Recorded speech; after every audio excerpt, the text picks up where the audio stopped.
یہ شہر یروشلم کا ایک ویران علاقہ تھا جہاں دو پہاڑوں کے درمیان انسانی ہڈیاں بکھری ہوئی تھیں۔ ایک بزرگ پہاڑ کی چوٹی پر کھڑے اللہ کے سامنے ہاتھ باندھے دعا میں مصروف تھے۔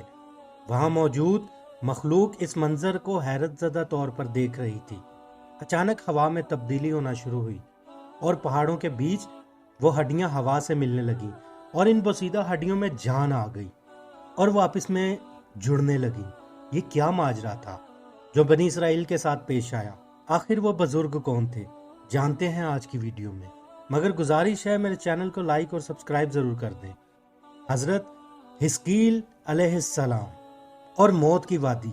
اس وادی کو قرآن کریم کے واقعے سے سمجھیں گے۔ حزقیل علیہ السلام نیک اور صابر اور برگزیدہ نبی تھے۔ آپ علیہ السلام کے والد کا نام بوزی کاہن تھا۔ بعض نے لکھا ہے آپ علیہ السلام حضرت یرمیہ علیہ السلام کے بیٹے ہیں۔ عبرانی زبان میں حزقیل کے معنی اللہ کی قدرت ہے۔ بعض علماء نے حضرت حزقیل علیہ السلام کو قرآن میں ذوالکفل دوسرا نام دیا ہے۔ حضرت حزقیل علیہ السلام کا زمانہ 622 قبل مسیح کا ہے۔ روایتوں میں ہے کہ آپ علیہ السلام ابھی بچے تھے کہ والد کا انتقال ہو گیا۔ جب آپ علیہ السلام کی باسل کا زمانہ قریب آیا تو آپ علیہ السلام کی والدہ بہت بوڑھی ضعیف ہو چکی تھی، اس لیے بنی اسرائیل کے لوگ آپ کو ابن الجود یعنی بڑھیا کا بیٹا کہہ کر بلاتے تھے۔ حضرت حزقیل علیہ السلام حضرت موسیٰ علیہ السلام کے تیسرے خلیفہ تھے جو منصب نبوت پر فائز کیے گئے۔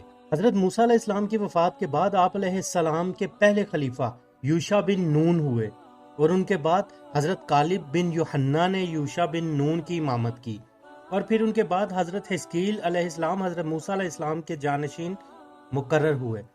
حضرت موسیٰ علیہ السلام سے حضرت عیسیٰ علیہ السلام کے درمیانی وقت میں اللہ تعالیٰ نے بہت سے نبیوں کو مبعوث فرمایا۔ اصل تعداد تو صرف اللہ ہی کے علم میں ہے، مگر ان میں کچھ کا تذکرہ قرآن مجید میں ہے۔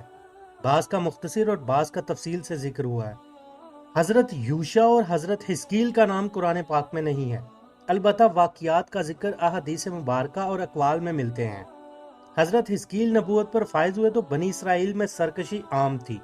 لوگ بے حیائی اور فحاشی پر فخر کیا کرتے تھے، جبر کر کے خوش ہوتے، باپ دادا کے رواج ان کا دین بن چکے تھے۔ قوم فرقوں میں بٹی ہوئی تھی۔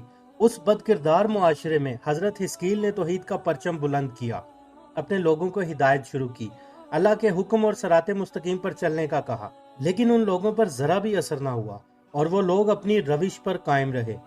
بائبل میں آپ سے جڑا صحیفہ حزقیل موجود ہے جو بائبل کی آخری کتاب ہے۔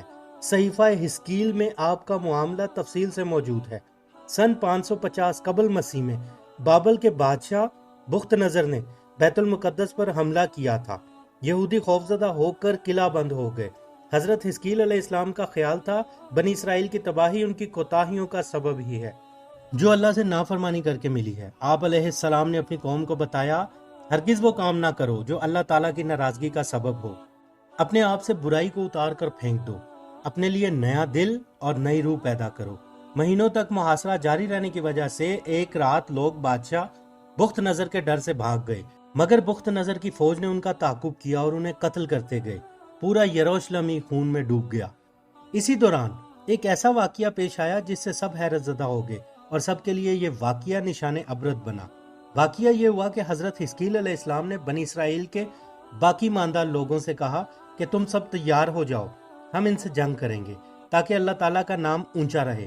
مگر بنی اسرائیل کے لوگوں نے جنگ کا نام سنا تو جی چرا کر بھاگنے لگے اور شہر سے نکل کر ویرانوں میں دو پہاڑوں کے درمیان جا کر بسیرا کیا۔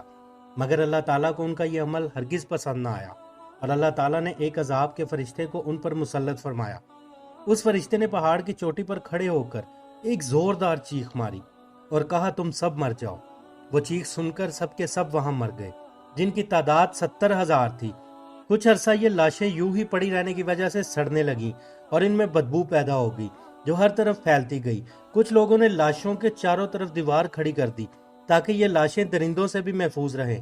کچھ وقت بعد حضرت حزقیل علیہ السلام کا اس لاشوں والے مقام سے گزر ہوا تو اپنی قوم کی اتنی لاشیں اور ہڈیاں دیکھ کر آپ علیہ السلام کا دل بھر آیا اور اللہ تعالیٰ سے دکھ کے ساتھ گڑ گڑا کر دعا مانگنے لگے، یا اللہ یہ میری قوم کے افراد تھے جو موت ہی کے ڈر سے یہ غلطی کر بیٹھے اور تیری نافرمانی کی۔ یہ میرے شہر کے لوگ تھے، اور میرے دکھ سکھ کے شریک تھے۔ افسوس میری قوم ہلاک ہو گئی اور میں اکیلا رہ گیا۔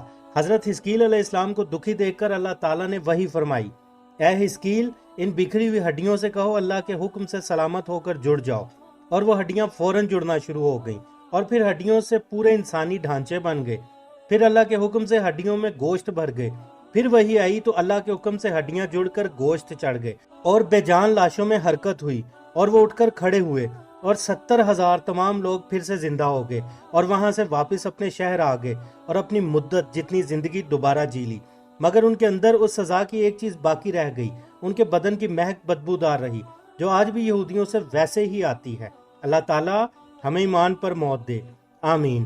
ملتے ہیں کسی اور واقعے کے ساتھ اگلی ویڈیو میں، تب تک کے لیے اللہ حافظ۔